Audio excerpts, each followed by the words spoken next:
देश में digital payment तेजी से बढ़ रहा है, लेकिन इसके साथ ही ऑनलाइन फ्रॉड के मामले भी लगातार बढ़ते जा रहे हैं। इसी को देखते हुए रिजर्व बैंक ऑफ इंडिया यानी आरबीआई अब बड़ा कदम उठाने की तैयारी में है। एक नया 5 पॉइंट सेफ्टी प्लान लाया जा रहा है, जिसमें कई ऐसे फीचर्स शामिल हैं जो आम लोगों के पैसों को सुरक्षित रखने में मदद करेंगे। अभी ये नियम लागू नहीं हुए हैं, लेकिन प्रस्ताव के रूप में सामने आ चुके हैं और जल्द ही इन पर फैसला लिया जा सकता है। सबसे पहले समझते हैं कि आखिर इन नए नियमों की जरूरत क्यों पड़ी। आंकड़ों के मुताबिक साल 2025 में करीब 28 लाख डिजिटल फ्रॉड के मामले सामने आए थे। इन फ्रॉड्स में लोगों के खातों से कुल मिलाकर करीब 22,931 करोड़ रुपए तक की ठगी हुई। सबसे चौंकाने वाली बात यह है कि 98% से ज्यादा फ्रॉड 10,000 रुपए से ऊपर के ट्रांजैक्शन में हुए, यानी बड़े अमाउंट वाले ट्रांजैक्शन सबसे ज्यादा जोखिम में हैं और इसी वजह से आरबीआई अब बड़े बदलाव की तैयारी कर रहा है। अब बात करते हैं इन 5 बड़े सेफ्टी फीचर्स की, जो आने वाले समय में आपके डिजिटल पेमेंट के तरीके को बदल सकते हैं। पहला और सबसे खास फीचर है किल स्विच। अगर आपको लगे कि आपके साथ फ्रॉड हो रहा है या होने वाला है, तो आप एक क्लिक में अपने सारे डिजिटल पेमेंट मोड जैसे यूपीआई, नेट बैंकिंग और कार्ड को तुरंत बंद कर सकते हैं। यानी बिना बैंक भागे, बिना लंबी प्रक्रिया के तुरंत अपने पैसे को सुरक्षित किया जा सकेगा। दूसरा बड़ा बदलाव 10,000 रुपए से ऊपर के ट्रांजैक्शन में देखने को मिलेगा। अगर आप 10,000 रुपए से ज्यादा का पेमेंट करते हैं तो पैसा तुरंत सामने वाले के पास नहीं जाएगा। वो रकम 1 घंटे तक बैंक के पास ही रुकी रहेगी।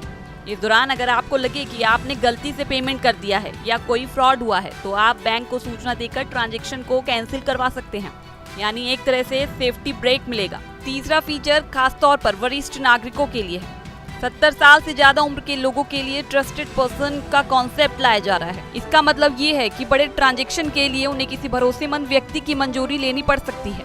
इससे उन फ्रॉड्स पर रोक लगेगी जहां ठग लोगों को बातों में फंसाकर पैसे ट्रांसफर करवा लेते हैं। चौथा नियम म्यूल अकाउंट्स पर लगाम लगाने के लिए है। ठग अक्सर फर्जी खातों का इस्तेमाल करते हैं। अब आरबीआई ऐसे खातों के लिए एक सालाना क्रेडिट लिमिट तय करने पर विचार कर रहा है।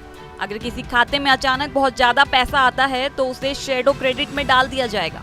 यानी पैसा खाते में दिखेगा, लेकिन उसे निकाला नहीं जा सकेगा जब तक कि उसका सही सोर्स साबित न किया जाए। पांचवा और आखिरी बड़ा बदलाव सिक्योरिटी लेयर्स को लेकर है। अब सिर्फ ओटीपी के भरोसे ट्रांजैक्शन नहीं होंगे।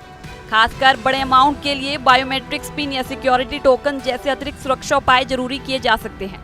साथ ही सिस्टम ये भी जांचेगा कि ट्रांजैक्शन किसी नए डिवाइस से हो रहा है या पहले से इस्तेमाल किए जा रहे भरोसेमंद डिवाइस से। अब सवाल ये है कि इन बदलावों का आम आदमी पर क्या असर पड़ेगा। सबसे बड़ा असर ये होगा कि डिजिटल पेमेंट थोड़ा धीमा हो सकता है, खासकर बड़े अमाउंट के मामले में, लेकिन इसके बदले में सुरक्षा का स्तर काफी बढ़ जाएगा। यानी थोड़ी सी देरी के बदले आपके पैसे ज्यादा सुरक्षित रहेंगे। फिलहाल आरबीआई ने इन प्रस्तावों पर लोगों से सुझाव मांगे हैं और 8 मई 2026 तक आम जनता अपनी राय दे सकती है। इसके बाद इन नियमों को अंतिम रूप देकर लागू किया जा सकता है। कुल मिलाकर साफ है कि आने वाले समय में डिजिटल पेमेंट पहले से ज्यादा सुरक्षित होने वाला है और फ्रॉड करने वालों के लिए रास्ता आसान नहीं रहेगा। अब से डीडी फ्री डिश की चैनल नंबर 57 पर देखिए न्यूज नेशन।